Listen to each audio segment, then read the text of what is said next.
County Judge. Here. Roy C. Brooks, Commissioner Precinct 1. Present. Marty Van Ravensway, Commissioner Precinct 2. Here. Gary Fickus, Commissioner Precinct 3. Here. J.D. Johnson, Commissioner Precinct 4.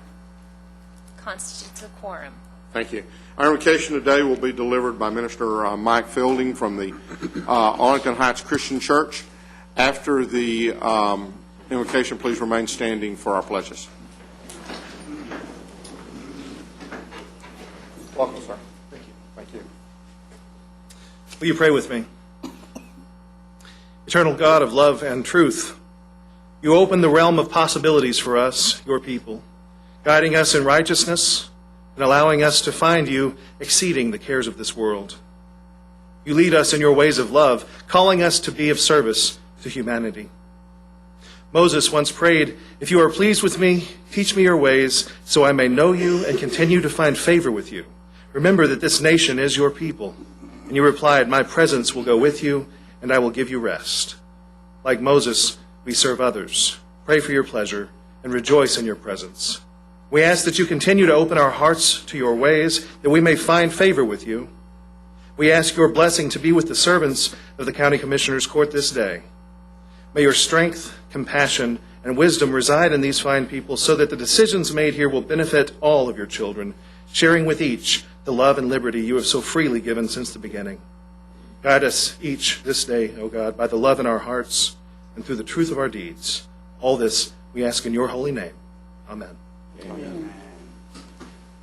I pledge allegiance to the flag of the United States of America and to the republic for which it stands, one nation, under God, indivisible, with liberty and justice for all.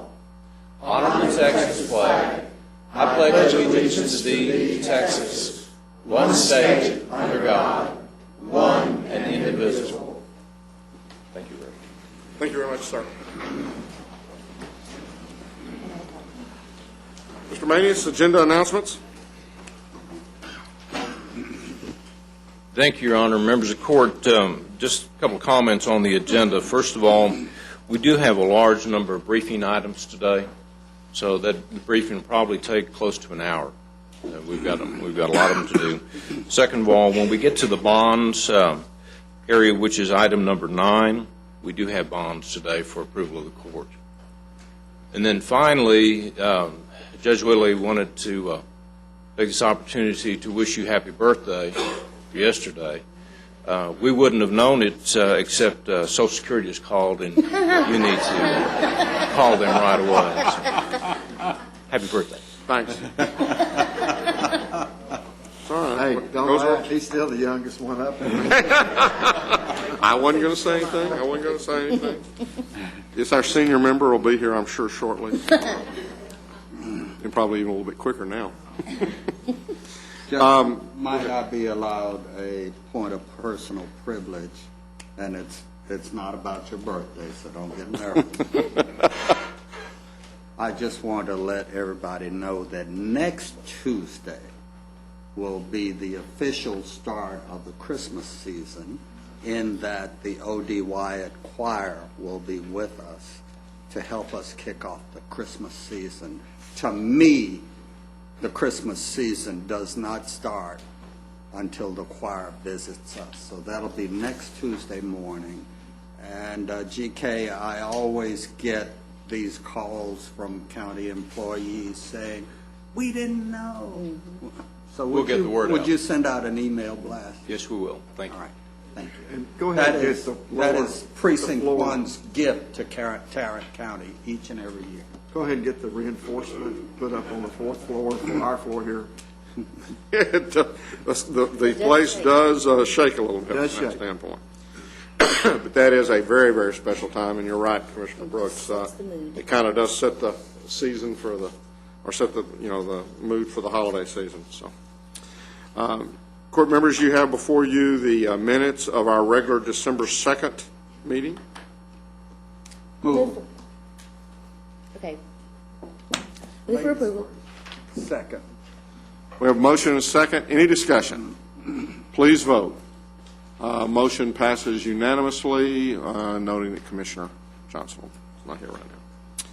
We have some proclamations and some recognitions, and we're going to begin by calling Larry Wilson up, our Staff Development Coordinator, who is going to present our leadership program, recognition to our leadership program, participants for the 2008 campaign.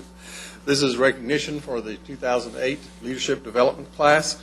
To remind you what they need to do, the requirements are that they complete 8 courses during the year.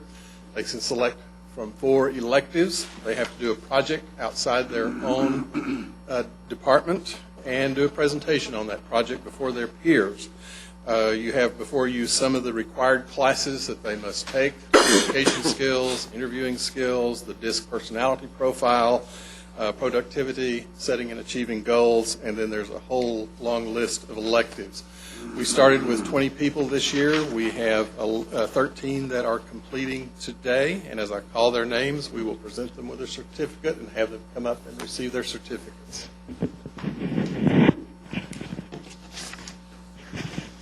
Nancy Kuhn, Public Health.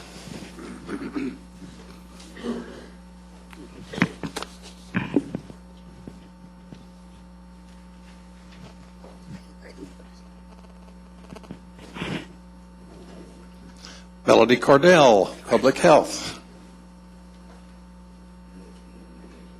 Melody is not with us today. Okay. Rebecca Grassel, Public Health. And while Rebecca's coming up, I will tell you that she actually started in 2007 and had some personal issues and family issues that came up and it caused her to delay. She came back at the end of the year and said, "Can I finish this year?" Certainly. And she did. Thank you.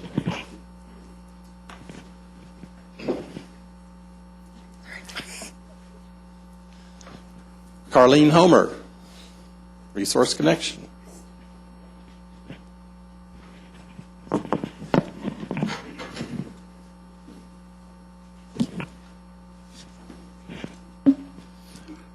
Juan Lahara, Juvenile Services.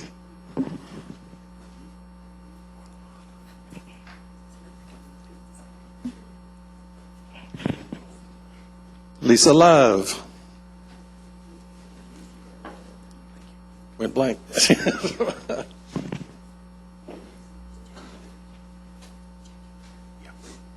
Linda Lytle.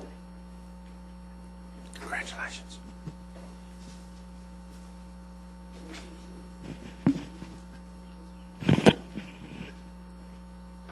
Ashley Marino.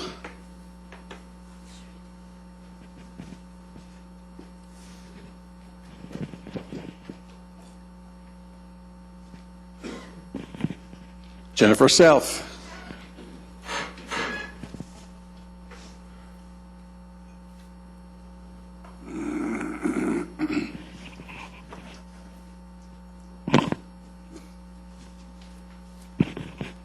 Ernie Vanderleest.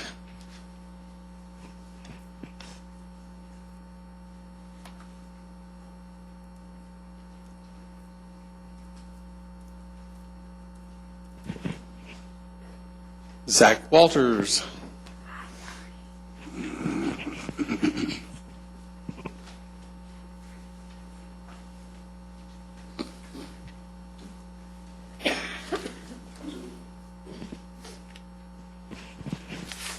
Anthea Washington is not with us, and I believe that is Lisa Young. oh, one more. Sorry, Lisa Young.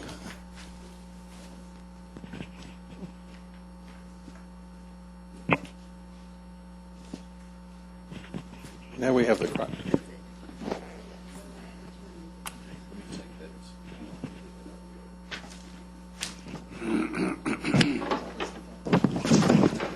We certainly want to congratulate all of y'all for your hard work and just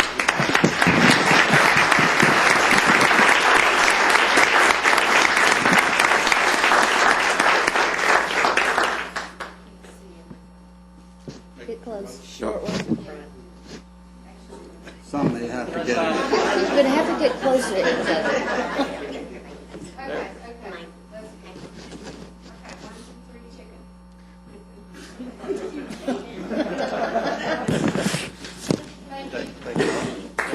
you a round of applause.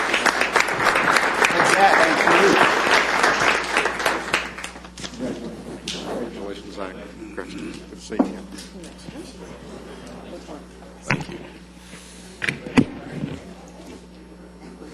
I can drive this big boy.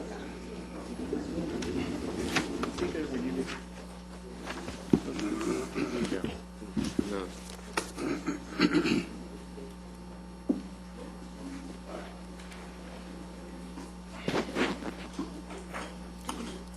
Next on the agenda, we have a proclamation, I believe, by Commissioner Brooks. Thank you, Your Honor. I've got two proclamations, both of which have already been presented. The first, in line with recognizing leadership today, is in recognition of the National Forum for Black Public Administrators and the Hispanic Leadership Organization's joint Leadership Development Program. It's for ratification only. The second is a memorial resolution honoring the life and contributions of Harleen Berry Beal, one of this county's outstanding educators. I move approval for the ratification of both of those resolutions. Second. We have a motion and a second to approve items 4, B, and C. Any discussion? Please vote. Motion passes unanimously. And then Commissioner Van Ravensway, I believe you have some certificates of appreciation. Yes, last Wednesday, we had our meeting with the Commission on Aging, and the certificates of appreciation were presented to those in attendance, and the remaining will receive theirs in the mail, and I move for its ratification. Second. We have a motion and a second. Any discussion? Please vote. Motion passes unanimously. You have before you the consent agenda. Go ahead. Move approval of the consent agenda. Second. We have a motion and a second to approve the consent agenda. Any discussion? Please vote. Motion passes unanimously. Mr. Manion. Thank you, Your Honor. Members of the court, we have several items for you this morning. The first one, we're requesting that the Commissioners Court adopt the Fort Worth Hazards Mitigation Plan as the multi-hazard mitigation plan for the unincorporated areas of Tarrant County. Move for approval. I'll second with a question. Yes. Each jurisdiction gets to adopt its own hazard mitigation plan, so we could conceivably have 41 different hazard mitigation plans? Actually, on this That's here, not the way I understood it. there are 19 municipalities that are part of this process here with Fort Worth Tarrant County Emergency Management Plan. Okay. And so we do the unincorporated areas. They do those municipalities, roll them into one. The other municipalities prepare their own documents. So about 21 are going to be on this particular one, and then the rest are going to be in Tarrant County, and 20 of the cities will be with Their own. together. Yeah, actually, yes, that's correct. Okay. We have a motion and a second. Any further discussion? Please vote. Motion passes unanimously. Your Honor, members of the court, on item number 2, we're requesting that the court accept the 2008 subrecipient grant for the UWASI from Homeland Security Grant Program in an amount of $160,601.54. I move to approve. Second. We have a motion and a second. Any discussion? I'd like to just say one thing. If there's anything to do with an IT responsibility, this needs to be discussed before the commitment's made. They're involved in the planning process on this, Commissioner. Any other questions or discussion? Please vote. Motion passes unanimously.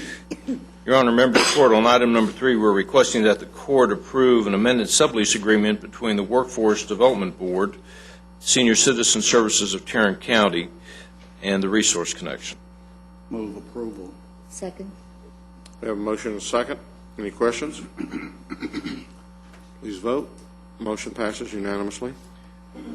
Your Honor, members of the court, on item number 4, we're requesting that the Commissioners Court approve tax-exempt financing by the Oglebay Cultural Facilities Corporation in an amount not to exceed $1.6 million for the benefit of New Life Christian Church of the Apostolic Faith and Southwest Community Economic Development Corporation for certain facilities located in Tarrant County, Texas.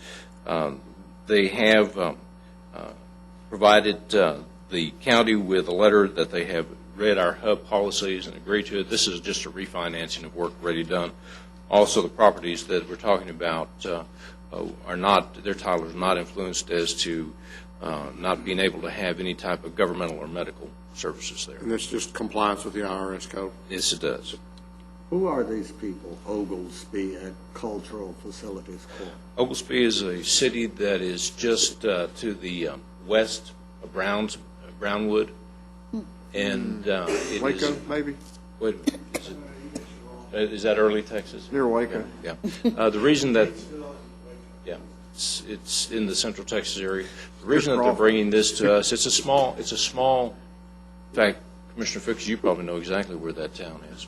But it's a very small town, and because this Cultural Facilities Corporation did this, they're going to have to get the approval of the county, the hospital district, and the city of Fort Worth. Normally, they would just have to go to the county to do that, but since the population of Oglesby is less than 400,000, they have to get all three approved. I thought you were going to say less than 400. 400,000. Okay. Move approval. Second. We have a motion and a second. Any further discussion? Please vote. The motion passes unanimously. Finally, members of the court, on item number 5, we're requesting that the Commissioners Court approve a resolution which invites the National Association of Counties to allow Tarrant County to serve as the host county for their 2013 annual conference. Move approval. Second that motion. This, I think, will be a great opportunity. There are probably going to be 4 or 5 different counties, it's my understanding, that are probably going to be in the hunt for this, and so we'll just have to see how we work out. We think we've got a friend at court, though, since Judge Whitley is in the executive leadership chain. Well, that is a decision made by the Board of Directors, of which we also have another member of court on that. So, any other discussion? Please vote. Motion passes unanimously. We expect about 3,500 people to attend that conference. So. It's a big economic generator. It is. It really is. Thank you, Your Honor. Thank you. I'd say Miss Tid, well, there she is. She is over there. I thought I saw Ron walk in, so he just occupied another one of the chairs over in the corner. This morning, we're requesting the Commissioners Court receive and file the attached investment report for the Tarrant County Treasury funds for the period ended September 30th, 2008. In the report, we note that there was $12 million of interest earnings. That was short of our projections for last year. Approximately $4 million, which were made up for other line items that were over, so it was offset and it worked out okay. This year, we're going to be bringing back, presumably next week, I think we're on track to, ask you to revise our investment policy to enable us to invest out a little bit longer on the horizon so that we can have a better yield. Our policy currently prohibits us investing beyond the fiscal year end by a certain amount of time, and then our weighted average maturity, we have a short span on that. With what's going on in the investment markets right now, we need to go out at least probably 2.5 years.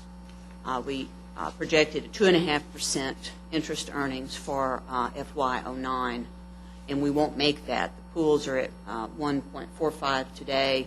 Ron says today the quote on a agency is 0.6. So if we go out about 2.5 years, we can get closer to our 2.5%. We're looking to buy something that's has some provisions that could be called, worst case scenario, if interest goes up, which most of us believe to be somewhat unlikely. That's the worst case scenario. The best case is that we would lock in our rates and hold the security to maturity. We won't buy anything that isn't backed by the full faith and credit, but we will be bringing those changes to the investment policy back to you.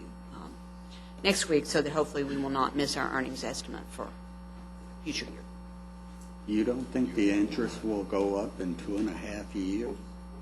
I'm not saying that. I'm saying I don't see it going up within the next 12 months, and yet we forecast interest at 2.5%, and we're not going to be able to earn that with the pools and other investments I if got we don't. that part. Right, if we don't I thought go I out. heard you say No. that you didn't. I don't have a crystal go ball, up and in 2.5 it doesn't work very well if I did. So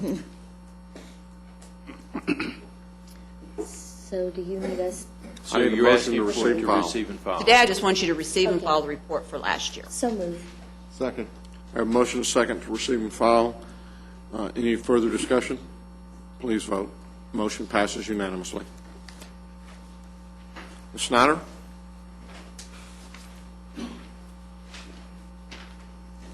Risk Management Board is recommending payment of claim to D. Barron in the amount listed on your agenda. Move for approval. Second. We have a motion and a second. Any discussion? Please vote. Motion passes unanimously. Thank you. Thank you.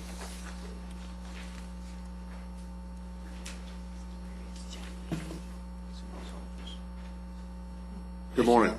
And under the first item, we're requesting authorization for the auditor to cash subrogation check in the amount of $76,768.82. Move for approval. Second. We have a motion and a second. Any discussion? Please vote. Motion passes unanimously. Ms. Glenn? Move approval to receive and file the personnel agenda. Second. We have a motion and a second to receive and file the personnel agenda. Any discussion? Please vote. Motion passes unanimously. Thank you. Our second item, we're asking the court to approve a waiver of paternal benefits. This is for the district court support staff. There's a court coordinator who's retiring at the end of December with 258 vacation hours. The department is requesting a waiver effective January 5th. Impact to the general fund is estimated to be approximately $6,100. Move for approval. Second. We have a motion and a second. Any discussion? Please vote. Motion passes unanimously. And our third and final item, we're asking the court to approve a waiver of terminal benefits for the Domestic Relations Office. Domestic Relations has a caseworker who's retiring effective 12/31, the end of the year, with 400 vacation hours. This is one of 3 caseworkers that DRO is trying to replace in the month of December. They're requesting a waiver effective January 2nd. Fiscal impact to the general fund is estimated to be approximately $12,500. Move for approval. Second. We have a motion and a second. Any discussion? They've got 3 caseworkers that they're trying to replace. There will be a total of 3 that they'll be trying to fill those positions. Have they asked for waivers of terminal benefits on the other 2 positions? Not yet. No? Will they be asking for waiver of terminal benefits on the other 2 positions? I think we're looking to see if there was somebody from DRO. We don't have that information Come on yet, down. Commissioner.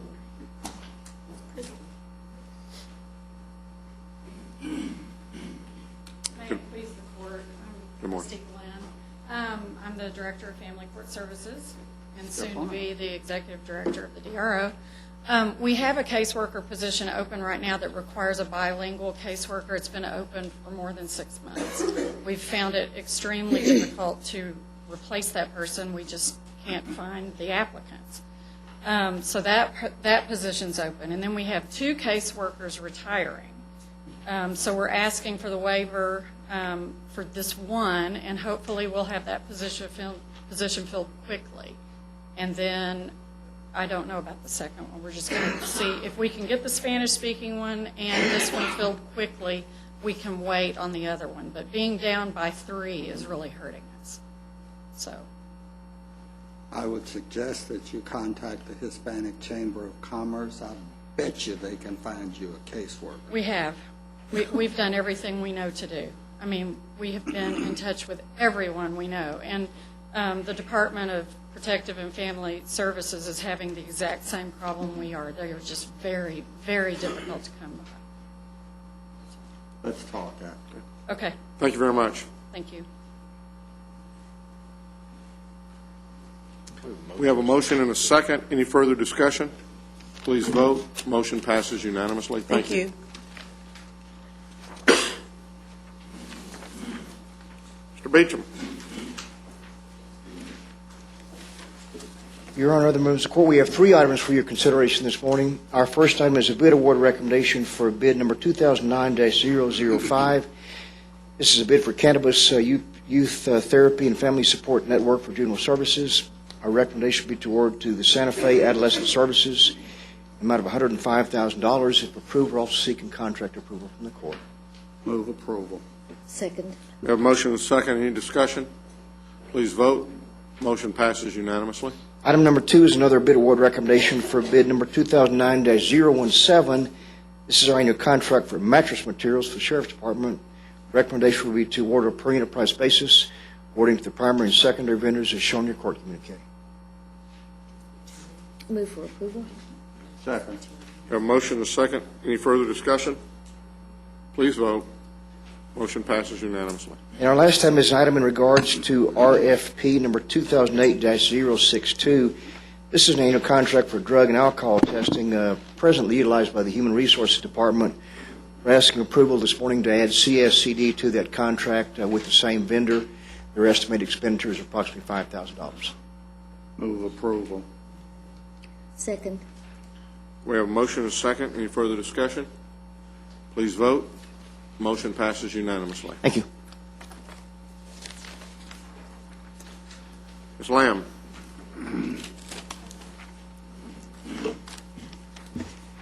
Thank you. I'm here this morning to request that Commissioners Court approve the all-cash contract of sale to sell approximately 4.6 acres of real estate located in Precinct 2 at 7215 New York Avenue within the City of Arlington for the appraised value of $138,000. I'm also asking that the court authorize the right-of-way supervisor to sign the closing papers and to authorize the county judge to sign the contract of sale and the special warranty deed. Move for approval. Second. We have a motion and a second. Any discussion? Please vote. Motion passes unanimously. Thank you. Are there any appointments today?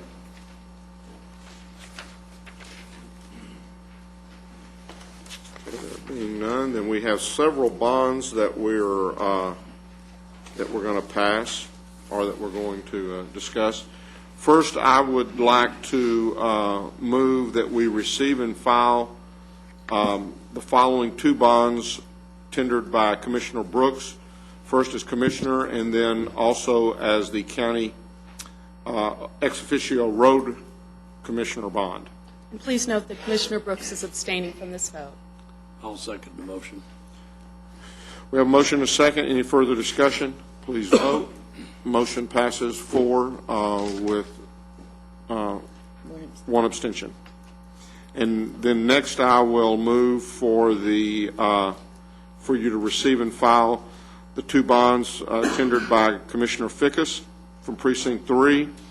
One $3,000 bond for the county commissioner bond and $3,000 ex officio road commissioner bond. And please note that Commissioner Fickus is abstaining on this vote. Second. A motion is second. Please vote. The motion passes 4 with Commissioner Fickus abstaining. And let me just say for the record that prior to the receiving and filing, Judge Whitley did approve the bonds as required by the county judge prior to this meeting today. Okay, then next we have a bond for the sheriff, and I would move that we set the bond of the sheriff at $30,000 and to approve the bond tendered by Sheriff Anderson. Second. We have a motion and a second. Any discussion? Please vote. Motion passes unanimously. Then next we have the bond by our tax assessor collector, actually 2 bonds. First I'll move to approve the bond and the rider thereto given by the tax assessor and collector Betsy Price payable to the governor of the state of Texas in the amount of $100,000. Second. We have a motion and a second. Please vote. Motion passes unanimously. Next, I will move to approve the bond given by the tax assessor collector Betsy Price payable to the Commissioners Court in the amount of $100,000. Second. Have a motion and a second. Any discussion? Please vote. Motion passes unanimously. And finally, well, not finally, maybe. I will move the bonds for Constable, 3 bonds actually. I move to set the bonds for the following constables at $1,500 and to approve the bonds tendered by Constable McGinty, Precinct 2, Constable Hilger, Precinct 3, and Constable Burgess, Precinct 7. Second. The motion is second. Discussion. Please vote. Motion passes unanimously. And finally, I'll move to approve the bond tendered by the following Chief Deputy Constable, Chief Deputy Constable Delton Thrasher, Precinct 7. Second. Have a motion and a second. Any discussion? Please vote. Motion passes unanimously. I'm sorry, that was Precinct 3, my typo, Your Honor. East Precinct. Could we correct your motion? We can. Thank you. I apologize. I agree. Thank you. He is the constable. He's the Chief Deputy Constable. We've been encouraging the elected officials to bond their chief deputies, and we're starting to see some movement on that. Really? Thank you. Thank you. Court members, you have before you the claims, including the addendum. What about the other constables? We did a few of those last week. I think we've now done them all. Oh, we have. We did. That's all the elected officials, and then the others are not time sensitive. Yeah, Okay. Everybody's ready to start. Yeah, before you the claims, including the addendum. Move for approval. Second. We have a motion and a second to approve the claims, including the addendum. Any discussion? Please vote. Motion passes unanimously. Briefing items. Thank you, Your Honor. Members of the Court, we have 4 items for you this morning. The first one concerns a briefing concerning the Committee on JPS Health Network Services in Arlington. Mr. Westjury is here to address the Court at this time.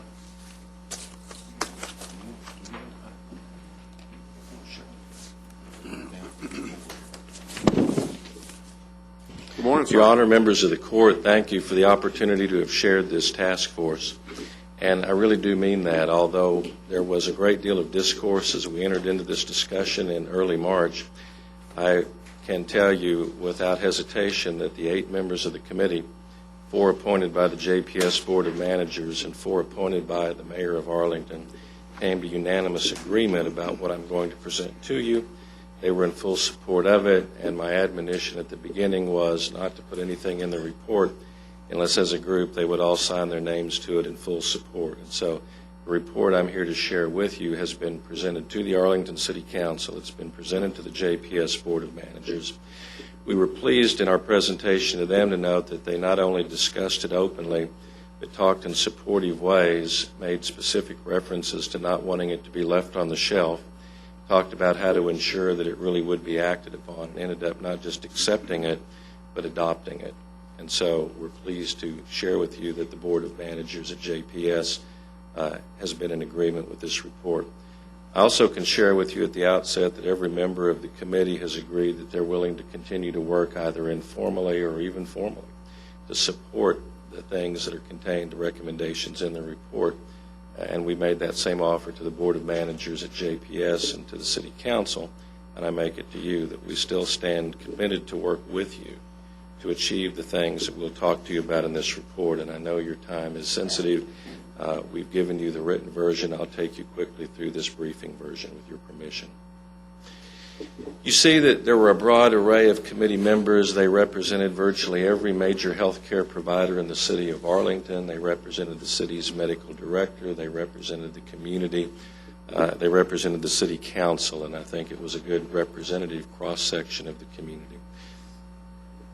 We charged the committee primarily from your charge to us with understanding and reviewing services currently offered by JPS and any plans to expand them, reviewing the interaction of JPS with other providers of health care as well as nonprofit agencies and social service organizations, and considering ways to integrate the agencies and the activities within the community. And we went a little bit beyond and said to them, these recommendations should focus on a primary goal, to ensure that to the best extent possible, we meet the health care needs of the citizens of the City of Arlington and in a manner that encourages a collaborative approach among and between our county hospital, health care providers within the community, inclusive of the United Way agencies and the various other nonprofit health care related agencies. And that we evaluate those services in broad context, considering what's appropriate for a taxpayer-funded hospital to do within a county, also served by other medical care. What's the appropriate manner and extent to which taxpayer-supported institutions can and should collaborate with for-profit and nonprofit health care providers. Take into account the broader context of services already being provided in the community by all of those various partners, and then within the context of assessing how preventive care could, in fact, prevent or reduce the overall need for treatment care. And GK, I've already messed up something. There we go. I'm pleased to tell you the committee identified 4 primary themes, and we began, frankly, by, rather than debating what we should or shouldn't do, getting the committee truly informed. And so we spent 3 months inviting JPS initially, but then every other health care provider in the city, and the United Way, and their agencies, and MHMR, and others, to all brief the committee in terms of what they were doing, what their issues were, what their concerns were. And so in simplistic terms, we spent the first 3 months of the committee's work fact-finding and hearing testimony. We said that we wanted to begin our discussions from a factual knowledge base rather than an opinionated base.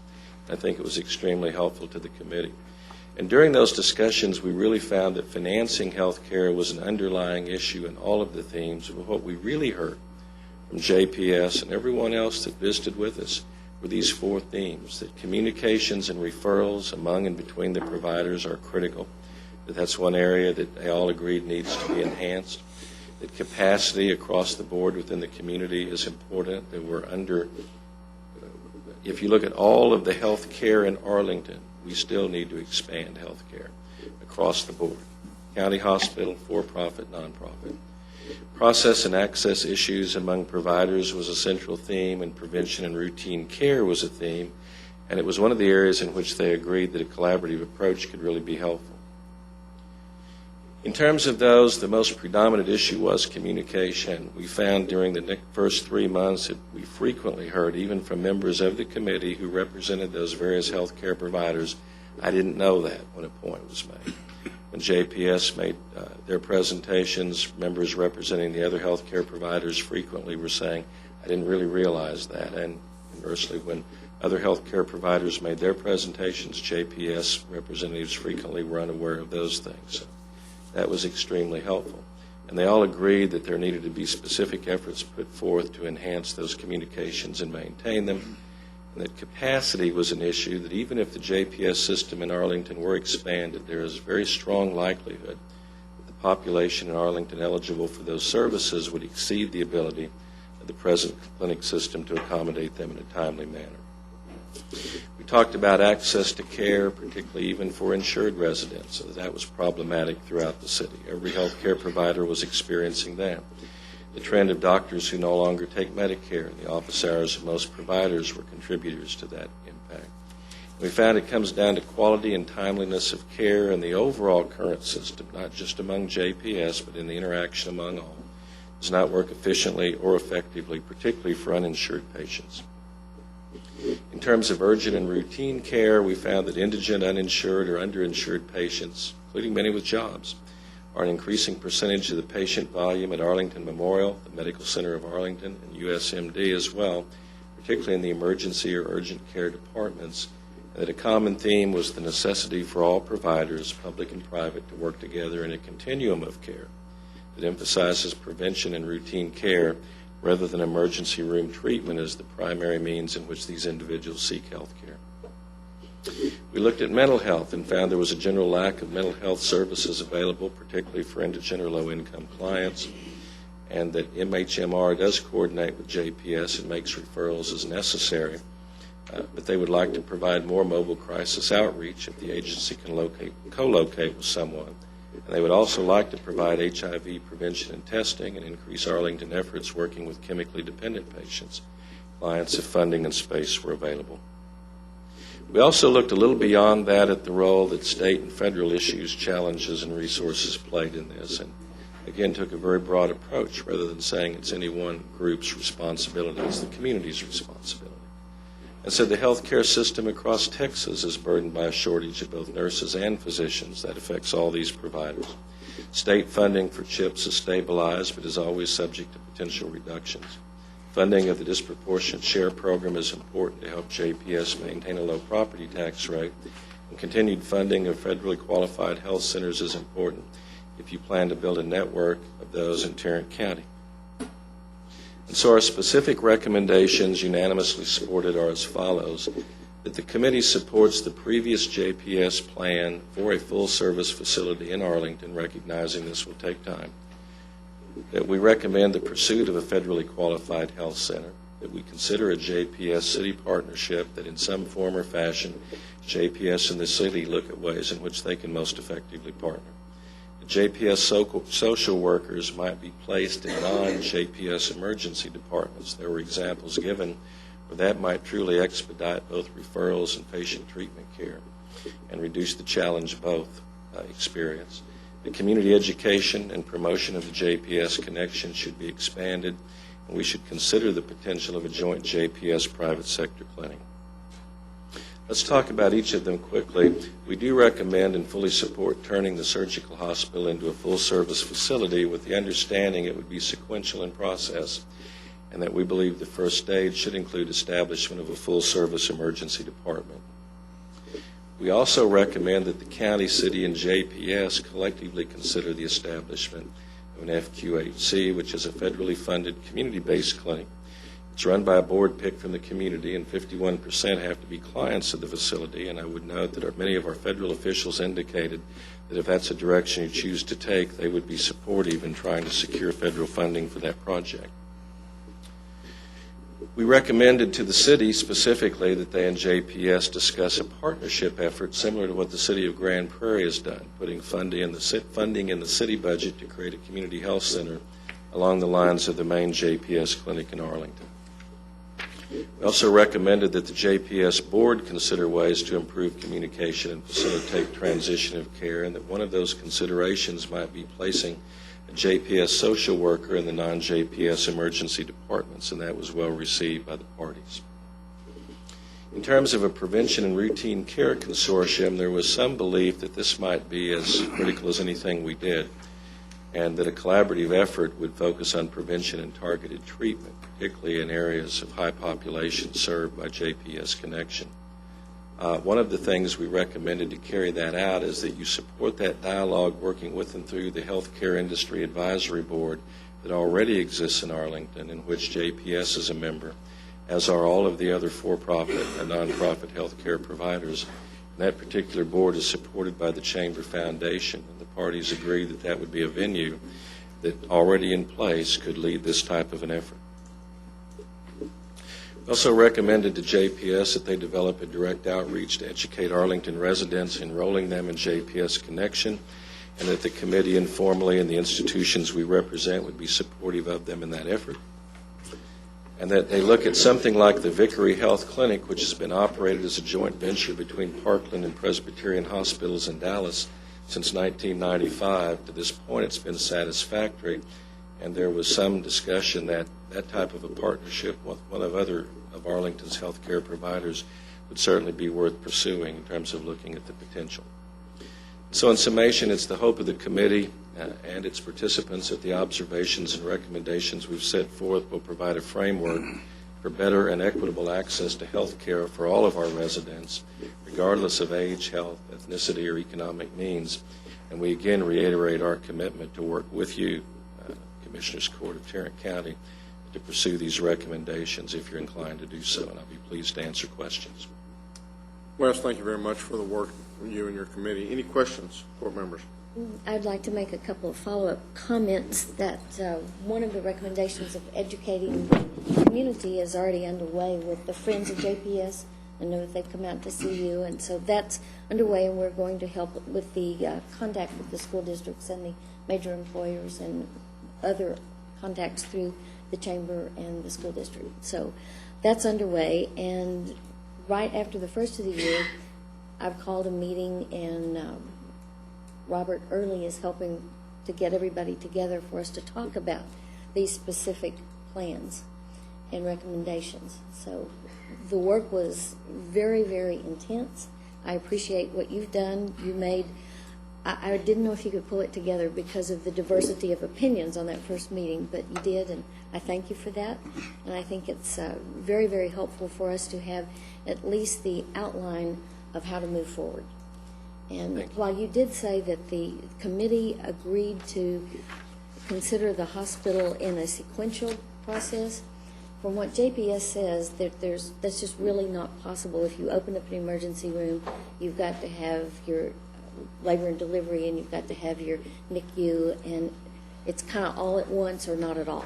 And so the effort will be to get the support among the community members to move forward with a specific plan on recommending to the board of how we might be able to do that. So And we still will thank be you again. supportive. Thank you very much. I, too, want to thank you, Wes, for the work that you and your committee have done and for the quality of the product that you have produced. In regard to the issue of federally qualified health centers, that's something that this Commissioner's Court and JPS and the other not-for-profit hospitals in Tarrant County have been working on for several years.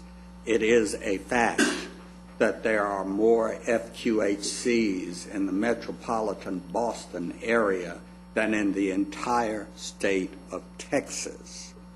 So we are well behind the curve when it comes to getting our fair share of these vital health care institutions.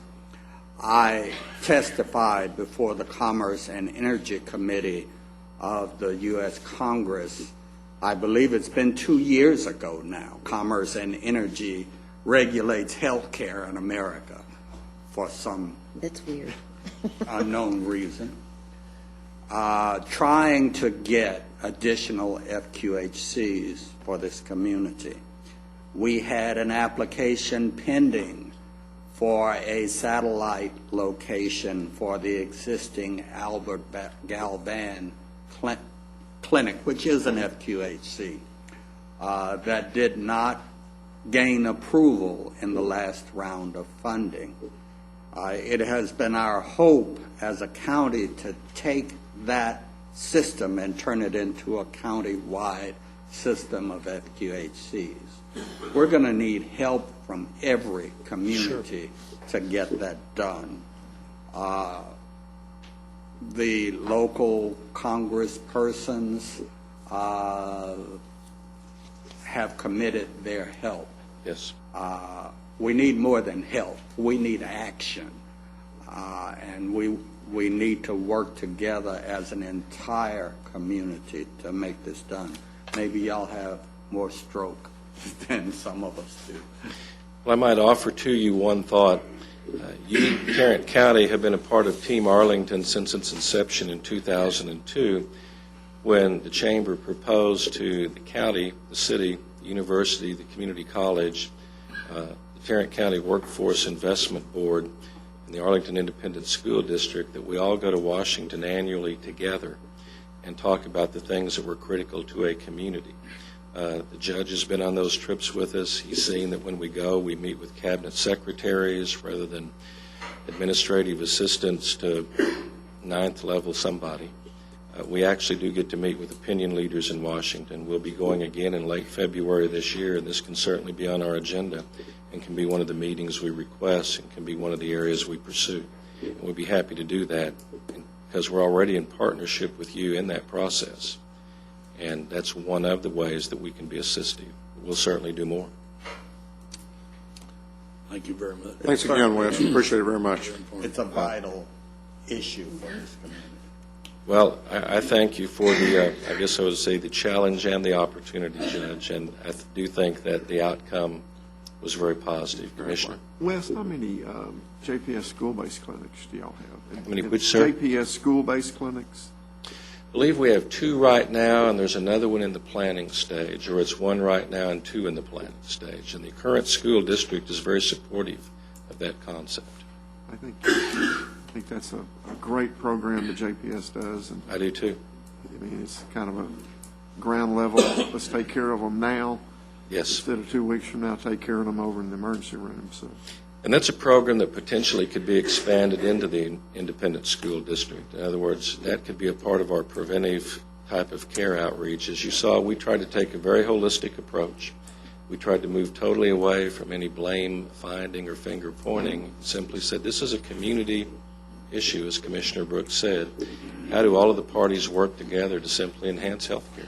And again, with the school district's approval, I would hope that we could get it to the point to where we target any school that has a certain percentage of federal lunch programs, free lunch programs. That would be all of Arlington's elementary school. And that's again precisely where I think we need to be. We will be dedicating a new one on January the 8th, and that will be the third one. Good. Look forward to working with you. Thank you very much. Again, thank you very much, Wes. Mr. Manius, what's next? Your Honor, we go to item B. This is the status or update of the Southwest and Northeast Rail Project in Tarrant County. Mr. Skinner is here to lay the program out, please. Morning, members of the court. Today we have 2 representatives from the Fort Worth Transportation Authority, Nancy Amos and Kirby Hawkins. They're here to provide you with a brief update on the Southwest Northeast Rail Project. This is a project that the court has expressed interest in with regard to the transit element of the 2006 Transportation Bond Program. And I will turn it over to Kirby Hawkins, and I will follow up afterwards.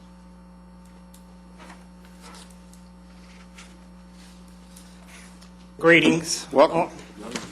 On behalf of the T Board of Directors and our Executive Director, Dick Riddell, who's traveling and unable to be here, thank you for the opportunity to give you an update on this exciting rail project that we're working on for Tarrant County. It's a major project for Tarrant County. Not only that, Tarrant County is a financial partner in this, so we're pleased to announce that too, and let you know we appreciate your commitment to this project.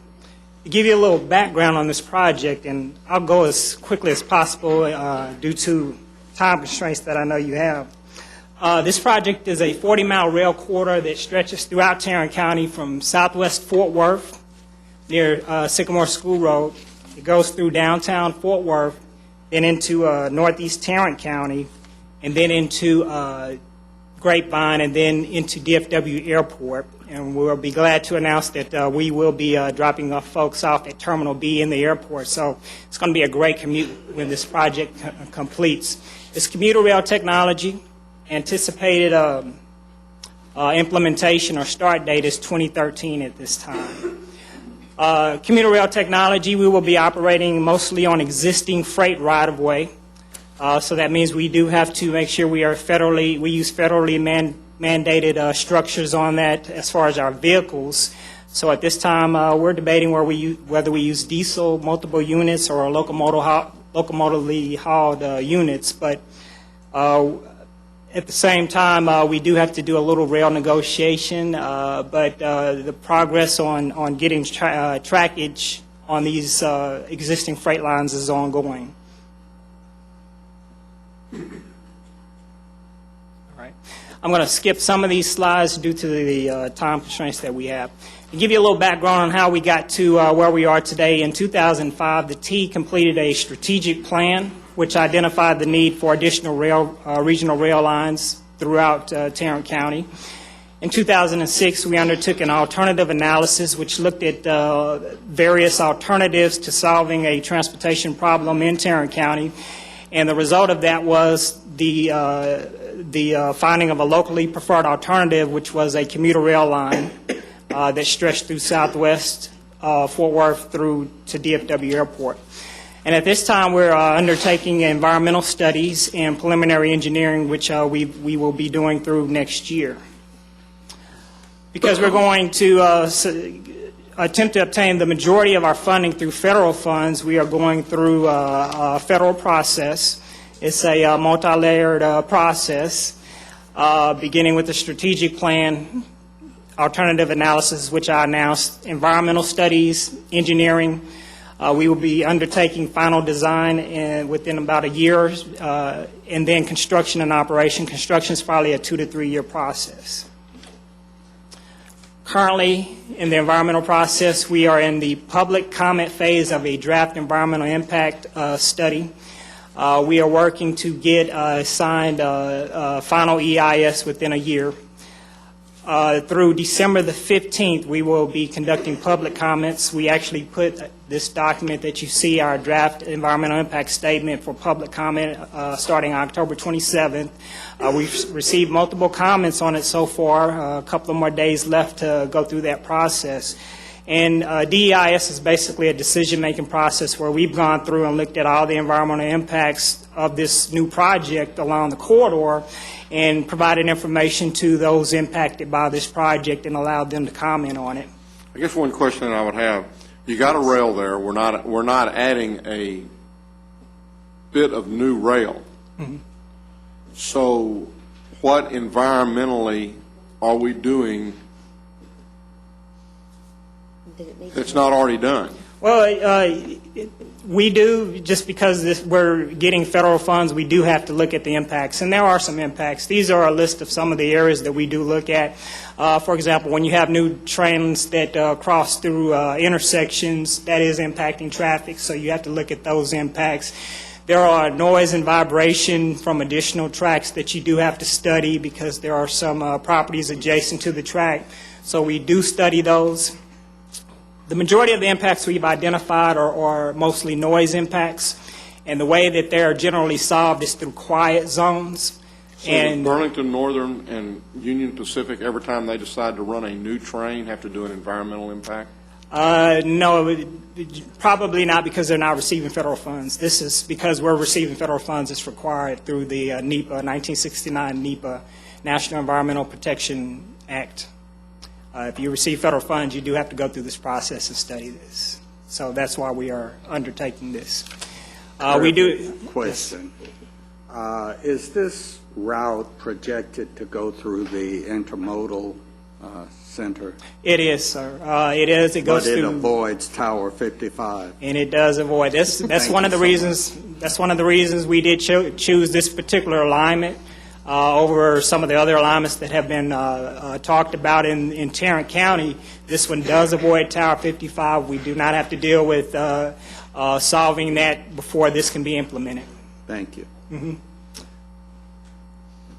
Were there any questions, any further questions on environmental? There are a number of questions that I could ask. It would cause me more heartburn.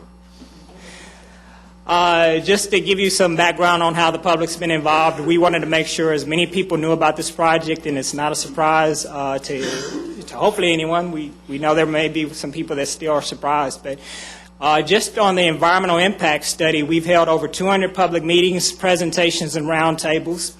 We've put 3,000 people on a mailing list and distributed information that way. We've created a website, southwestnortheastrail.com, that's abbreviated. 11,000 visitors to that website, and we've distributed 15,000 newsletters. So as much as possible, we're trying to make sure we get the word out. And I just want to give you a little background on what people are talking about when we meet and discuss this project with folks. Not necessarily all of these are negative or concerned. Some of these are positive. A lot of these are positive, but these are the things that people are asking us questions or bringing up. A lot of these are stations, just general. There's a lot of general questions that say, when can you get this project faster, in fact, and just questions about the design, environmental safety, and what type of technology will be used. What happens next on this project? Again, I mentioned December the 15th is the close of our public comment period for the DEIS, which is Draft Environmental Impact Statement. We will design, redefine the initial conceptual designs along the station locations, respond to the comments we received. In spring of 2009, in order to receive federal funding, you have to submit an application called a New Starts grant application. We plan to submit that in spring 2009. And then complete the preliminary engineering and the final EIS next summer. And then enter what is known as a request for a record of decision from the Federal Transit Administration. and that will allow us to get into final design for this project. And this is where Tarrant County really comes into play. Once we enter into final design, that's where we will request, as I mentioned earlier, your financial partner in this. We appreciate that. $20 million was approved in 2005 for this project. We will be requesting $2 million of that $20 million for final design, and then the final $18 million as we enter into construction. And that is my presentation. What's the total federal funding for the project? At this time, the project is $471 million, and we will refine those. How much of that is federal funding? A little bit over half of that. It's probably going to be $2 million or so, $200 million, excuse me, or so for federal funding.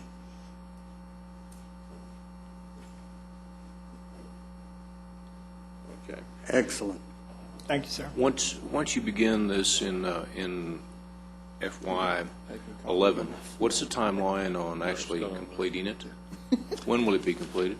2013 is our target date. That's the opening date, is what we're targeting. When will you be taking Colleyville off your map? I'm sorry? When will you be removing Colleyville from your map? Well, we're getting quite a few comments from Colleyville, I would say, and their committee that they have put together, I believe the date is December the 16th, they will take recommendations to their city council, so we will know something on that date. So, I think Nancy does have some handouts that she will provide for Randy, and you have a pin as well for Tarrant County that we want to provide for Tarrant County that announces our 25th anniversary at the team, so we will provide that as well. Thank you very much. Members of the court, you had expressed interest in this particular project as part of the transit element. However, I do not believe that the court has actually taken a formal position. If it's the court's desire, the staff can prepare a resolution to that effect and bring that back in the coming weeks for your approval. Now, what would that resolution be with regards to? In support of this particular project for the $20 million in the transportation bond program. I believe it. I thought we had already Specifically designated when we went into the bond program. What we did, we designated $20 million for public transit, and I don't think we named the project, but it was for the T. I'm pretty sure we did. Well, let's look at that, and if we haven't, then let's get a resolution. We'll do that. We'll research that. Thank you. Thank you. Your Honor, members of the court, if we could go to item C, this concerns the expansion of the City of North Richland Hills TIF number 1 and proposed amendments to the project plan. Mr. McMillan is here to address the court at this time. Judge, Commissioners, the court is being asked to consider a request from the City of North Richland Hills to expand the boundaries of the current North Richland Hills Tax Increment Reinvestment Zone number 1 and to amend the project plan, finance plan, and the county's participation agreement for the zone. 10 years ago, in December of 1998, the Commissioners Court approved participation in this tax increment reinvestment zone. And we are contributing 100% of our tax increment to the zone. And this was for the purpose of funding just $850,000 worth of drainage improvements that aided in the redevelopment of the old Richland Plaza Shopping Center, which is now known as the Hills Business Center. Since that time, nearly $9 million in new real property improvements have been added to the 300,000 square foot center, and an additional $7 million in taxable personal property, which is not subject to the TIF increment, has been added to the tax rolls. The business center is now 80% occupied and has over 900 jobs. The TIF zone is set to actually expire in 2018, but at this time, sufficient revenues have been generated by the TIF to pay off the bonds that were used for the drainage improvements. However, the city would like to use the remaining 10-year life of the TIF to facilitate additional redevelopment along the Highway 26 corridor. Tarrant County to date has contributed a total of $121,046 to the North Richland Hills TIF number 1 since 1998. Today, North Richland Hills is going to provide you with some information on their expansion proposal, and I will just let you know that should we look at the expansion, it is estimated that with the next 10 years, if we participate in expansion at 100%, it would add another $670,000, a little over $670,000 in county participation. I'd like to go ahead and turn it over to Larry Kuntz, John Pistick, and Mayor Trevino from North Richland Hills to give you more background on the proposed TIF expansion.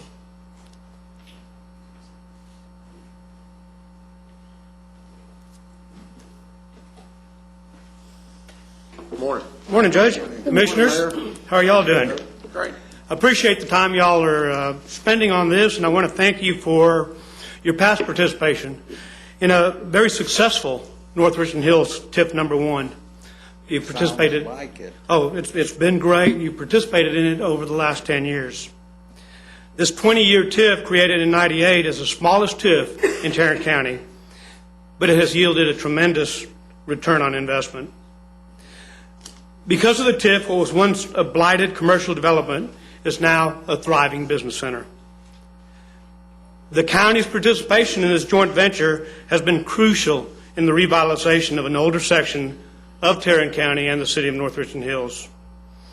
We're here today to solicit your participation in the continued revitalization of Boulevard 26 corridor south of Loop 820. For many years, the city of North Richland Hills and Richland Hills have been working together and have been studying and planning for the redevelopment of this area, which has major aging infrastructure, aging housing inventory, and aging commercial development.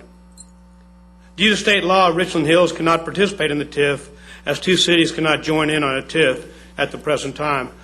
We are working through our legislature to try to get that changed, as there are many cities that need to work on their boundary areas. The map before you shows the redevelopment and TIF expansion area we are just discussing today. The expansion we are requesting will provide infrastructure improvements which we believe will stimulate the economic development in this entire area. North Richland Hills and Richland Hills both have already committed time and money in infrastructure improvements here and have budgeted future infrastructure improvements south of Loop 820. In October of '07, the TIF board gave city officials, management, and staff the go-ahead to develop a proposed expansion to the TIF. Over the last year, management and staff have worked with City Council and representatives of Tarrant County, the Tarrant County Hospital District, the Tarrant County College District, and BISD to develop an expansion plan. We're here today to request your participation in the TIF expansion. Without your support, we cannot go forward. Larry Kuntz, our Director of Finance, and John Pistick, our Director of Planning and Development for the city, will present the details of this project and the financing plan. At the conclusion of the presentation, we request that you consider approval of the participation agreement on the agenda. We thank the Commissioners Court for your vision, your continued support, and for putting us right after the rail expansion plan, because that's very near and dear to our hearts also. Thank you. Thank you, Mayor. Thank you. Good morning. Good morning, Judge and Commissioners. My name is Larry Kuntz, Director of Finance for the City of North Richland Hills, and I feel lucky in two ways to be here today. First of all, I've been with the City of North Richland Hills for 12 years. And secondly, because I was around when you all voted to create this district in 1998. Lisa gave a tremendous overview of this, history of this project, the background. I'm just going to hit on some of the highlights. Of course, it was created in 1998. Drainage improvements were needed on the property there that we'll show you in just a minute to redevelop the Richland Business Shopping Center. It's now called the Hills, which Lisa alluded to a while ago. You see all the entities that participated at 100%. It was a 20-year financing plan from 1998 to 2018. And by the way, we're not changing the time frame of this. It'll stay the same. Over the last 10 years, $8 to $9 million in new real estate property growth. You can see some of the current tenants that occupy the center now, and we've created over 935 jobs. Also, $7 million in new business personal property, which goes on all of our tax rolls. This is an aerial view of the 95 acres of the existing TIF boundaries there. You can see the center is a 300,000 square foot center. It's now been redeveloped, and we're going to propose to expand this district. And this is the before picture. This is in 1998, what the old Richland the old Richland Plaza Shopping Center looked like. It had been out there for about 40 years. And this is something that we certainly wanted to alleviate. It was a blighted area. We don't want this to happen again to any part of our county or our city. And this is a result of what had happened with the developer after we all had made the drainage improvements, the $850,000 in drainage improvements, taking the water off the parking lot, and the developer was able to create this beautiful new business center. John Pitstick is going to go over the project, the expanded project plan for you right now, and tell you a little bit about what's going on here in this area. And then I will come back and just quickly review the finance plan for you. Thank you, Larry, and Commissioners. Again, we looked at this area. The original area in green is about 95 acres, and we've expanded that to include a total of 392 acres. This is inside the loop, south of Loop 820 along Boulevard 26. Again, kind of toward the bottom end of the picture is Richland Hills, and we've worked closely with Richland Hills in revitalizing that area. In fact, we've got a whole new theme and image for Boulevard 26 out there and really trying to renovate that whole area. So this basically includes all the proposed commercial area south of Loop 820 with the exception of the hospital and the mall property in that area. The city limits extend to the midway or the center line? Yes, yes, sir. Again, 95 to 392 acres along Boulevard 26. This includes all the commercial property south to the southern boundary, with the exception of North Hills Hospital and the old mall property. We're proposing $3.5 million in public infrastructure. Again, TIF is required to spend money on public dollars. We're projecting $30 million of growth over the next 9 years. Again, we see this as an expansion of existing TIF. We're not creating a new TIF. We're using the same time frame, the 2018 time frame. We're basically limited to the next 9 years from the original TIF time frame. We're proposing to basically, if you've been down there, I don't have pictures, but there's a lot of overhead utilities and signage, and it just looks kind of junky. We're really proposing to bury the utilities approximately 1.25 miles, the above ground utilities on the north side, on the North Richland Hills side, for approximately $3 million. And then there's two major intersection improvements on Glenview and Roosnow that we're proposing improvements at that area also.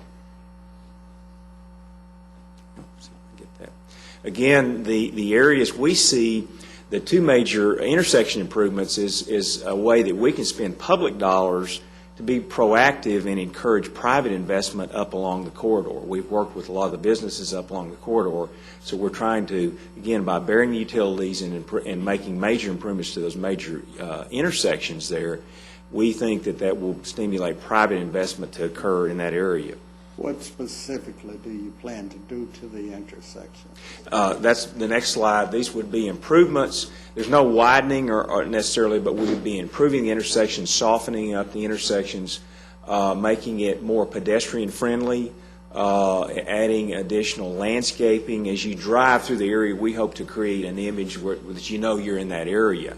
So this is the area, again, we have a whole Boulevard 26 image, and we've worked closely with Richland Hills in creating an image there. So this is kind of an overhead slide, the improvements that we're proposing at Boulevard 26 and Glenview Drive.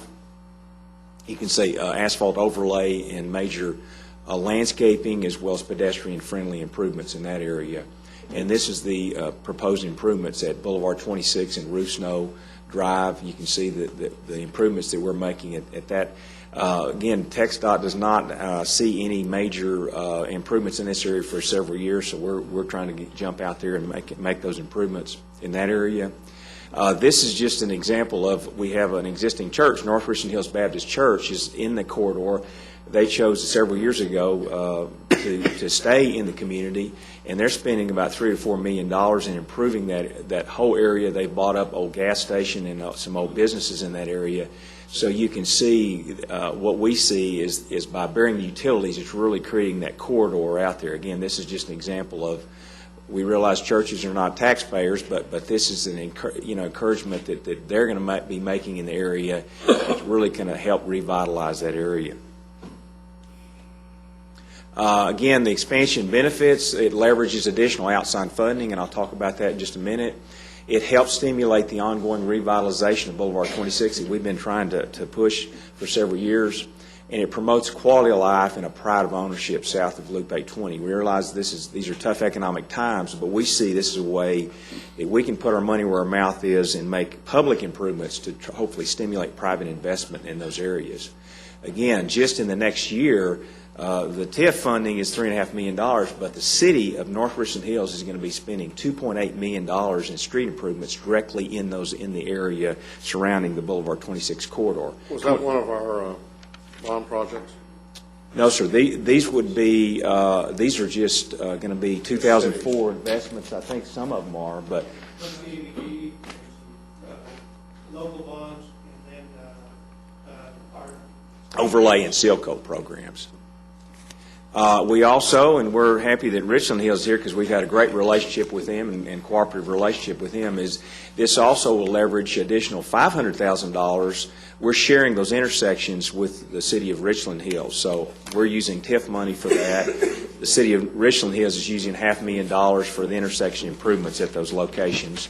And then this will free up additional $500,000 that the city of North Richland Hills Economic Development can spend on private investment, not public infrastructure, but private investment in storefront and sign improvement grants that we're proposing to make directly in the corridor that will be taxable improvement areas for the area. Again, this is from our 2004 bond sale. You can see the improvements south of the loop there on 2004, but more dramatic is the slurry seal program. In years past, we've kind of I guess, looked at the whole city and looked at the streets that really need the improvement, and we really kind of got a scattershot approach. This year, we really saw south of the loop as the primary redevelopment area, and you can see all those red lines there where we're going to be making major improvements directly related to that off the Boulevard 26 area. So we're really isolating those areas this year, and a lot of a major investment that we're making there. And then these are overlay programs, and you can see where we've isolated a lot of those south of Loop 820 there in that area. Again, this is a revitalization area inside Loop 820 where it's not just the city of North Richland Hills, but the city of Richland Hills we're working with and trying to revitalize that whole area. With that, I'll be more than happy answering questions or turn it back over to Larry Coons to go over the financing plan. Any questions? No, I just want to say I think this is a great project, and it's been a great project, and it's the beauty of it is it doesn't just help North Richland Hills, and North Richland Hills is the city that puts its money where it makes a commitment at it, or where their mouth is, and they really have done a great job, not just here, but in so many areas in their city. But this helps Richland Hills, it helps Haltom City. When you start making improvements on 26 like this, it's going to help us all the way into downtown, and I think it's great. I appreciate everything y'all have done and the commitment y'all have made to improve this area. Well, we see, again, going back to this map, you can see it's critical in the area, and you can see the JPS Clinic, the new JPS Clinic there in Watauga, nearby, the Tarrant County Sub-Courthouse, Tarrant County Northeast Campus, and so you can see it's kind of centrally located in those other areas, and I think it's going to stimulate enhancement and growth. With that, I'm going to turn it back over to Larry Coons to go over the financing. So what this in effect does is just expand the area in which the TIF dollars can be used. That's correct. We're not expanding the time. We're really not asking to create a new TIF. It's an expansion of existing TIF under the same time frame. Lisa did such a great job on summarizing everything. I'm just going to briefly tell you a little bit about the finance plan, which I think you have in your packet there. One of the reasons, another reason that we can do this expansion is because this has been such a successful TIF over the last 10 years that we've actually had revenues over expenses amounting to about $900,000 that we can start with. So we can start with the $900,000 in this financing plan. It's a 10-year plan. $3.5 million will be issued in the infrastructure improvements will be made. $3.5 million in debt will be issued. We're hoping spring of 2009 to finance these projects. We'll pay for those over the next 10 years. And then we anticipate about a $30 million real estate growth out there, real estate property growth along that TIF. We made the estimates that there would be 100% participation from the city and from the county entities when we created the plan to pay for the debt, of course. Over the next 10 years, the additional dollars that the county would contribute would be an average of $50,000 a year, about $450,000, in addition to what you're already contributing there. So I wanted to thank Lisa McMillan and Carolyn Sims for all their input, Judge Whitley for your guidance and input, and Commissioner Fickus for yours. We just ask for your support in this, and we'd be glad to answer any questions you might have. Any questions? Oh, this is a great project, and it's been we've seen real success with this. I'm excited about 26, and I'm excited about seeing it coming on down and eventually into Belknap and into the downtown area as we do try to continue to move things along. One of the reasons that they looked at the expansion and not just doing a whole new TIF is because the Birdville ISD was participating in the original TIF, and they no longer can participate. However, they won't participate in the expansion area, but they still can participate with increment on that initial site for the next 10 years for the rest of the zone, which would go into the zone. And that's substantial when we look at the increment from the tax rate from the school district. So that's why the expansion came about instead of a new TIF zone. So, as I said, When are y'all ready to? When will y'all be ready to actually move forward on the improvements there at 26? We anticipate issuing debt in about April 2009. So that's what we'll have funds available, and all the planning will be going on prior to that. And BISD has approved it at this point. I believe we're waiting for the hospital district. And we'll have to get participation agreements from the DISD, hospital district, Tarrant County College district. as was mentioned, this is the smallest TIF that we participate in, and even with the expansion, our participation is still estimated over the full 20 years to be only approximately $790,000 that we put in increment. I have included the First Amendment to the participation agreement, all the documents, and the amended project plans. This is available for action today if you'd like to act on it, or we can bring it back. If we could make a motion today to approve it, I would so move. Second. We have a motion and a second. Any further discussion? Please vote. Motion passes unanimously. Thank y'all. I'd just like to add my congratulations on the way you've managed to leverage this into something so significant for Tarrant County. Good job. Your Honor, we're now going to move to item D, which is establishment of a TIF in the city of Richland Hills. Ms. McMillan. Anything to improve the traffic flow. It took me an hour and a half Friday afternoon from DFW to Lake Worth. You went 820, didn't you? When you're 820. So. You just need to call one of us, or just stay off of 820. Helicopter. Go around Frisco or somewhere. Just about. Your Honor, I will say that at the end of this next one, when it's properly agendized, we are going to ask that the court waive the 60-day element in this next presentation. Okay. I think it was good that we had both of these items on the agenda together because they do tie in. As the Boulevard 26 project, as representatives from North Richland Hills talked about, is a joint project between North Richland Hills and Richland Hills. And part of this next TIF that they're proposing does come up along Ruth Snow to that intersection at Boulevard 26 and Ruth Snow. The City of Richland Hills is proposing a tax increment financing reinvestment zone, their first, to encourage redevelopment along Baker Boulevard and to transform the street from its current use as a pass-through road to an urban boulevard with targeted retail at either end of the zone.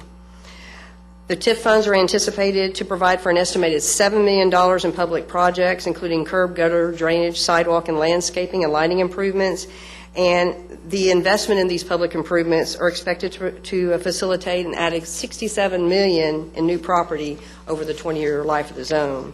I want to go ahead and ask Jack Thompson and Lance Reardon from Orasi Development, who are working with the City of Richland Hills on this project, to give you a little bit more information about it. And also James Quinn, the city manager from Richland Hills, is here too.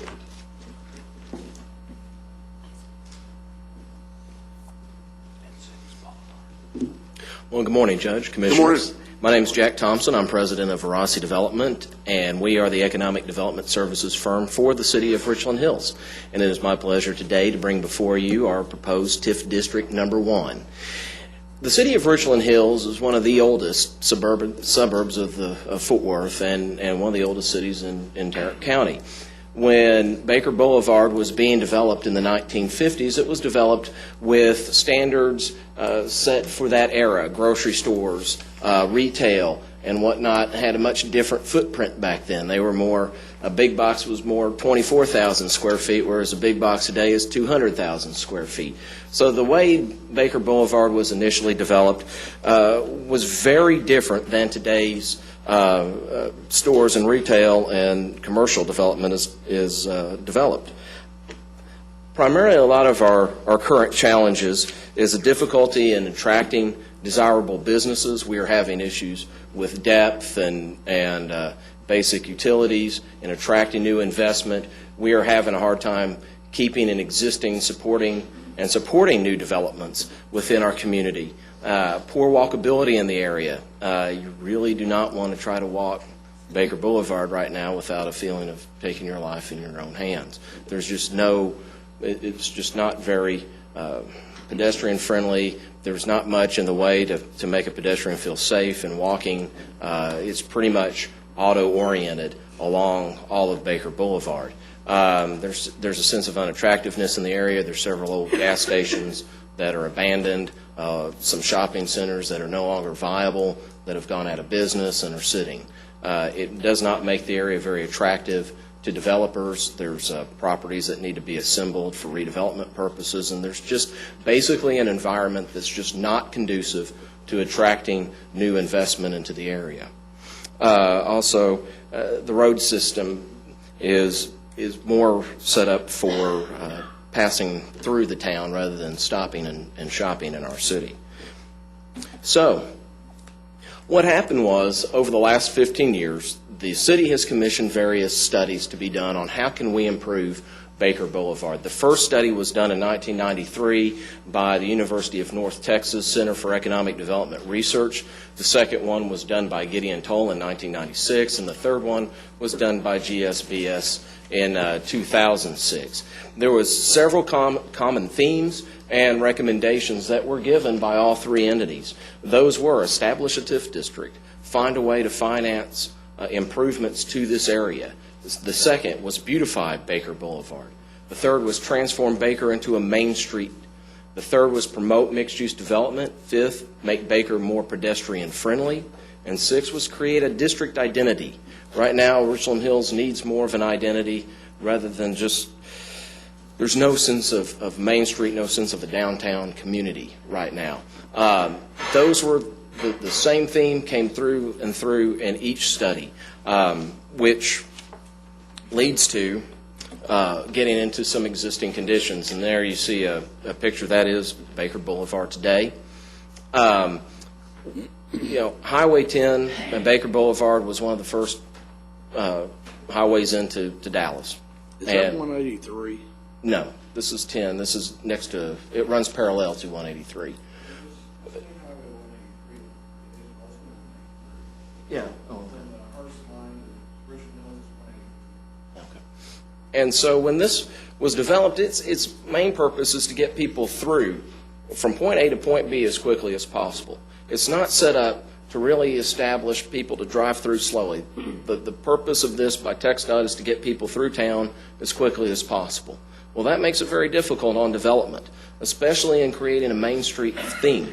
When you have people that are solely just wanting to get through town as quickly as possible, what we would like to do is create a true Main Street feel, something that is pedestrian friendly, something that slows traffic down, a effect that makes it attracts more development for the current times that we're in, attract retail and commercial development that's more applicable than what we have. Right now, with the way it's set up, people just, and people speeding through town, they're not going to stop. We had 2 new retail buildings constructed a few years ago, and we still don't have any tenants for it because people just speed on by. They don't stop. They don't slow down to take a look and see what we have and our opportunities in town.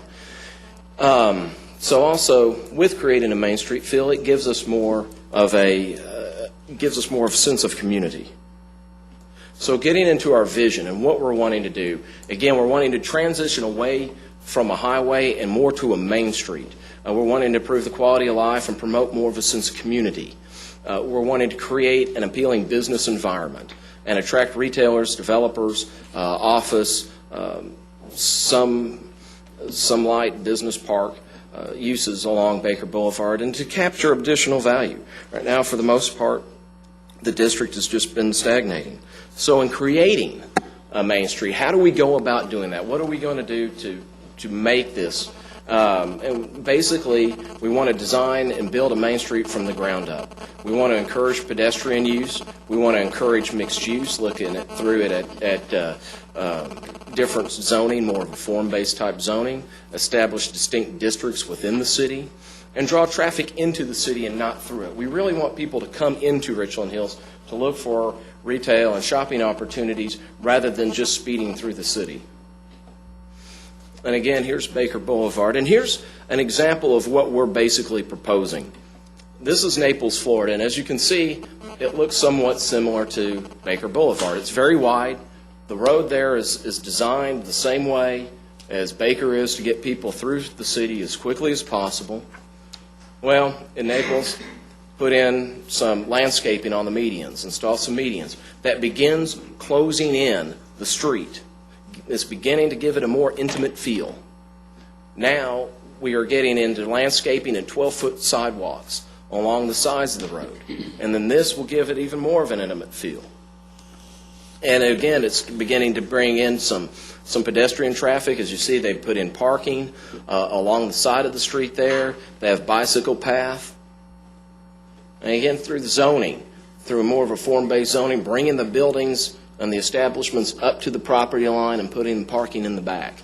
This now gives you a very intimate feel. It slows the traffic down. It allows people to stop and look. And this is the feel and the look that we are wanting to create in Richland Hills. We're wanting to get away from that highway type feel. And this is what our proposed TIF is to accomplish, is basically this look. And we've begun some of the process. The city over the years has put in landscaping. The medians have been landscaped. There is some entry features onto Baker Boulevard. And so the city has put forth efforts. We've been working with the city of North Richland Hills, as Mr. Pistick, Mr. Kuntz, has mentioned before our presentation. And we do have money set aside for some intersection improvements to go in with North Richland Hills. So we are actively working on this. But what we really need is a bump to get us up and above the hump to go towards and recreate Baker Boulevard into a Main Street feel. Now I'll turn it over to Mr. Lance Reardon, who is also with Verosity Development, and he will go over the financing plan and aspects of our TIF. Good morning.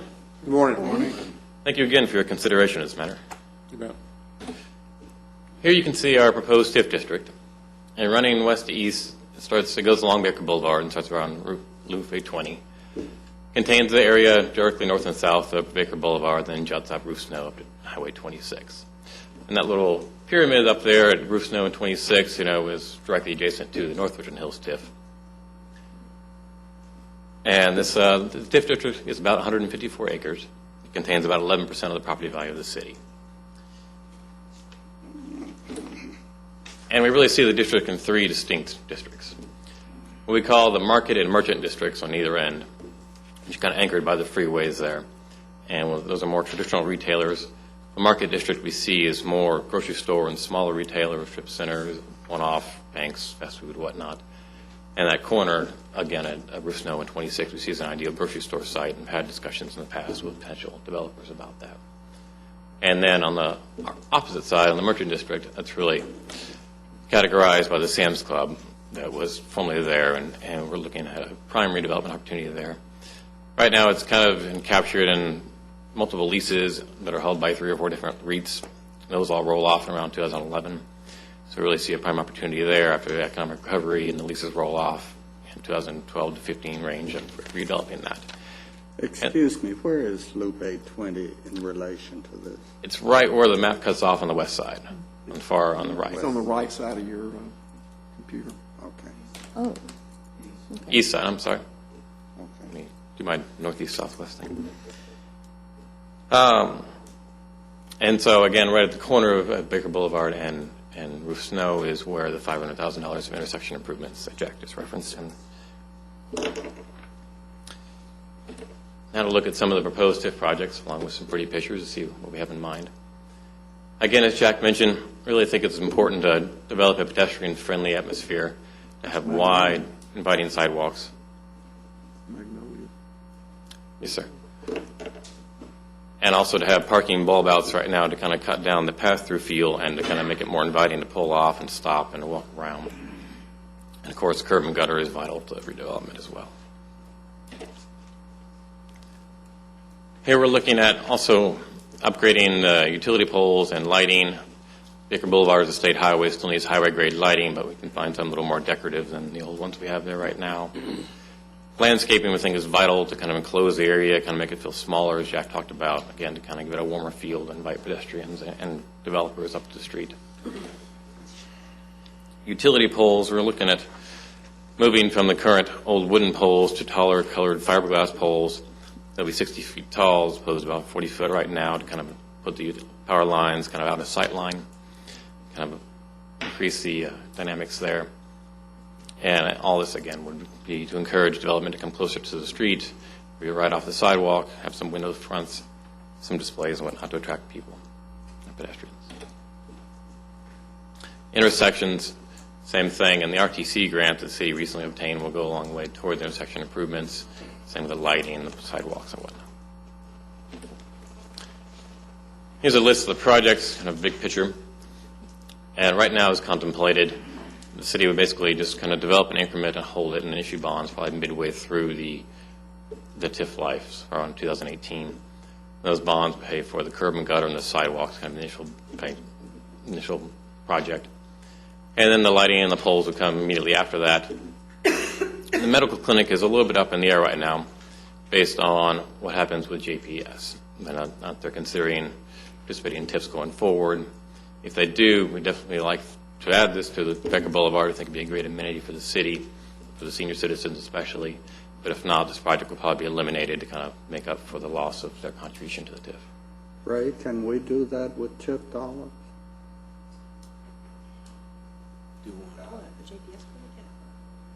I'm sorry, Commissioner, what was your question? Can we build a medical clinic with TIF dollars? This was a JPS clinic. It would be a public clinic. It's public. So this would be land acquisition and then the public building. To put the clinic on. Yes. Just And then like we the would, school districts have, when the school districts participated, they technically participated and put some funds aside for educational facilities. And we think we can do the same. And then if JPS participated, that they would be able to basically, put a majority of their money that they Direct their dollars would toward be going toward clinic. That's a good idea. Okay. the next item on the agenda is the last item in the TIF project.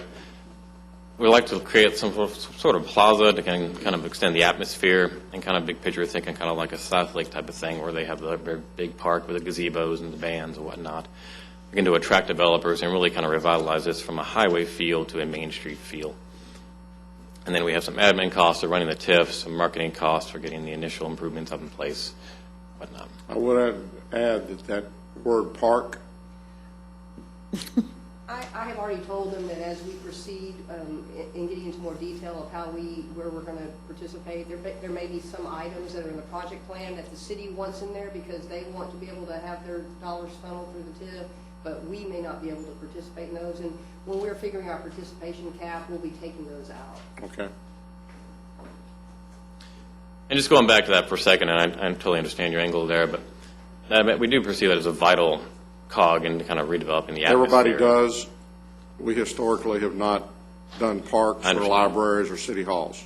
Understand. And just kind of summarizing the key drivers here, what we really see is that same corner of Highway 26 and Roof Snow to be developed in the next 3 to 4 years, and the Sam's site kind of shortly after that. We think we're being very conservative here in, say, 2014, 2015 for the Sam's Club redevelopment. And that could really shift, hopefully, the positive TIF pro forma to accelerate bond issuance and whatnot. But those two will basically be the catalyst to kind of get the TIF going, fund the public improvements, which will revitalize the Main Street area in the interior core of Baker Boulevard. And we anticipate, right now, with the current projections, having enough funds on hand and incremented in place in 2018 to issue bonds for 10 years, for the last 10 years of the TIF. And finally, here's just a brief summary of projected participation.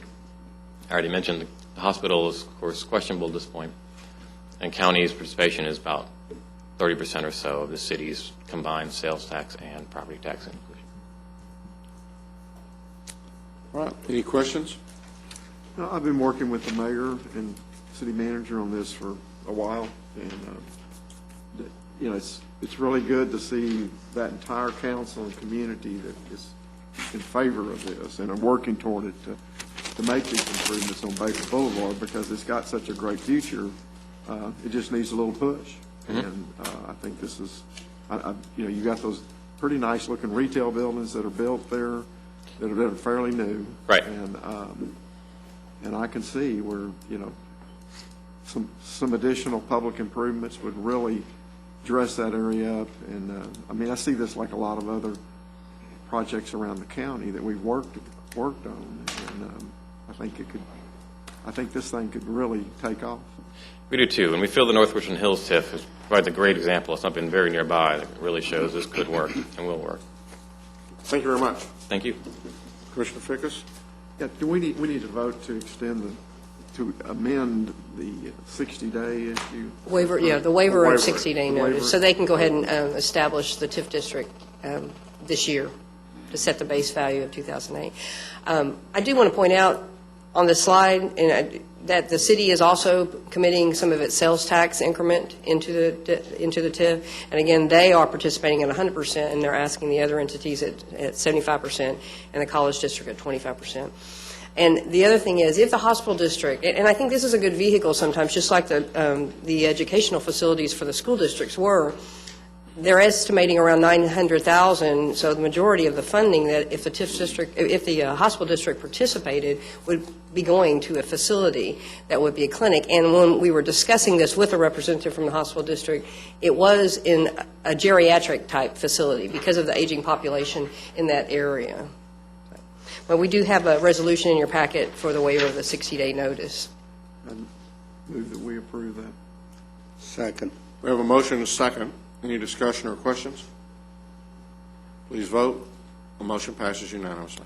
Okay. Well, we'll continue to work in the next year with the city on the particulars of this TIF district. Thank you. Mr. Manius, anything else? Your Honor, that's all we have at this time. Okay, the Commissioners Court will now recess the open session and proceed to closed session to discuss items exempted under sections 551.071, 072, 074, 076, and 087 of the Texas Government Code.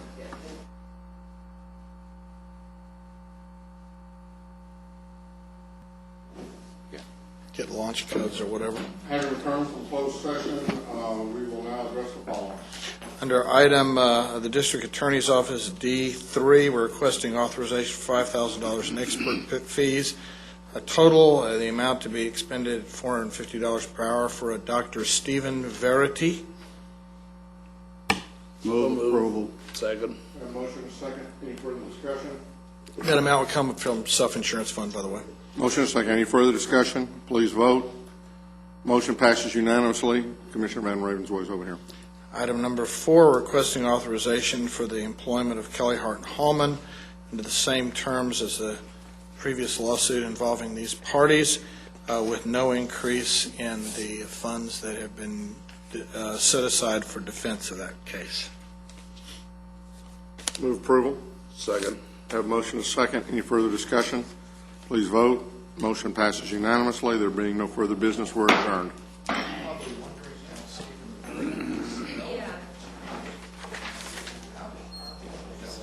Katie, I appreciate you doing that for me on that. You bet. Well, we didn't have it worded, so that was number 3.